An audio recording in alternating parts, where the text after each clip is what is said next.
মঙ্গলবার পুকুরে এক অদ্ভুত প্রাণীকে দেখতে পেয়ে সমগ্র গ্রাম জুড়ে চাঞ্চল্য ছড়িয়ে পড়ে। ধীরে ধীরে পুকুরের চারপাশে ভিড় জমে ওঠে মানুষের, কিন্তু প্রাণীটি যে কি সেটা বুঝতে পারছেন না উপস্থিত মানুষজন। ফলে তারা দুশ্চিন্তায় পড়ে যান।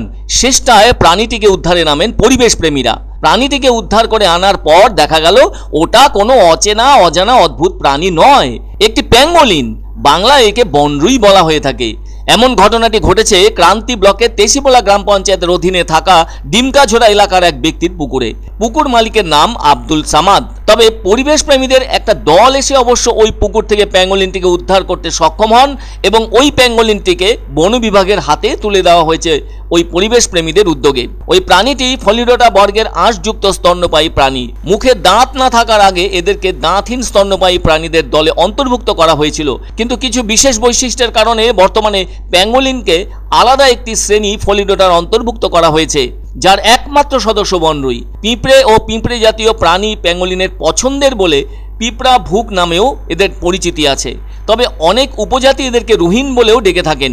উত্তরের পাহাড়ি এলাকা বনরুইয়ের নিবাস হলেও পরিবেশের ভারসাম্য সহ অন্যান্য বেশ কিছু কারণে বিগত কয়েক দশক ধরে জলপাইগুড়ির বিভিন্ন অঞ্চলে দেখা মিলছে এই প্রাণীটির। আসলে বনরুই প্রাণীকুলে একমাত্র আঁশযুক্ত প্রাণী।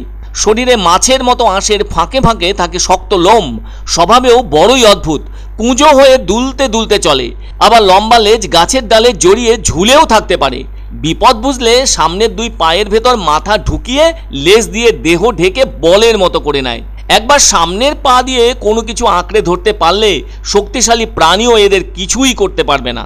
আর এভাবেই ওই নিরীহ প্রাণীটি শত্রুর হাত থেকে নিজেদের রক্ষা করতে সক্ষম হয়। বলা যায় সারাটা দিনই গর্তে ঘুমিয়ে কাটায় আর রাতে খাবারের খোঁজে বের হয়ে মাটি শুঁকতে থাকে। পিঁপড়ের বাসা বা উঁইয়ের ঢিবি পেলে তো কথাই নেই। এরা মাটির নিচে প্রায় 6 মিটার গর্ত করে বাসা বাঁধে। শীতকাল হলো এদের প্রজনন মরশুম। সাধারণত একটি বা দুটি সন্তান প্রসব করে। তবে বিশ্বে 8 প্রজাতির বনরুইয়ের দেখা মেলে। অন্যদিকে বিশ্বের সবচেয়ে বেশি পাচার হওয়া স্তন্যপায়ী প্রাণী হলো বনরুই। বিশ্বব্যাপী বন্যপ্রাণী পাচার নিয়ে যারা কাজ করে থাকে তাদের তথ্য থেকে জানা যায় বনরুই পাচারকারীরা 159টি রুট ব্যবহার করে থাকে। এশিয়ায় বনরুই অনেকটা বিপন্ন। অন্য একটি তথ্য থেকে পাওয়া যায় 2016 সালে দক্ষিণ আফ্রিকা 186টি দেশের মধ্যে convention on international trade in endangered species নামে একটি চুক্তি স্বাক্ষরিত হয়েছিল। তাতে জানানো হয়েছিল বনরুইয়ের বাণিজ্যের উপর সম্পূর্ণ নিষেধাজ্ঞা আরোপ করা হয়েছে, কিন্তু আজ 8 বছর পরও বনরুইয়ের অবৈধ বাণিজ্য রোধ করা সম্ভবপর হয়নি। WWF এর জরিপ থেকে জানা যায় আজ থেকে 12 বছর আগেও 2 লক্ষের মতো বনরুই পাচারকারীদের হাতে চলে গিয়েছে।